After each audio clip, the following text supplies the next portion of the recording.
না না, তোমাদের সাথে কিন্তু কোনো কুলের ভিডিও বা কোনো ফলের ভিডিও শেয়ার করছি না। ঘুরতে যাওয়ার যেটুকু পার্ট তোমাদের সাথে শেয়ার করা হয়নি সেটাই আজ শেয়ার করছি। আচ্ছা, প্রথমে যেই ফলটা দেখিয়েছিলাম সেই ফলটার নাম কমেন্ট করে জানাও তো।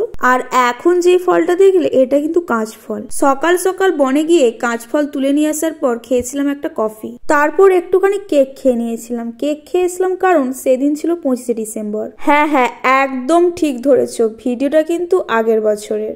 এই কেক খাওয়ার পর খেয়েছিলাম গরম গরম লুচি, সঙ্গে ছিল আলুর তরকারি। এরপর সকালের খাওয়া দাওয়া শেষ করে আমরা গিয়েছিলাম ড্যাম দেখতে। কিন্তু এ দেখি হুড্র জলপ্রপাতের মতো অনেকটা ধাপ উঠতে হবে আর নামতে হবে, তবে নিজেকে স্ট্রং করে এতগুলো ধাপ উঠেই ফেললাম। তবে ওখানে ড্যাম্পে গিয়ে কিন্তু তোমরা এই ঘোড়ার পিঠে চড়তে পারবে। আর এই ড্যাম্প দেখে আই এম তো অবাক, যেন সেই ছোট্ট সমুদ্র আর ছোট্ট পাহাড় একসাথে দেখলাম। তারপর কিছু শাল গাছ থেকে চলে গিয়েছিলাম খাবারের কাছে। নেক্সট পার্টে দুপুরের খাবার শেয়ার করবো।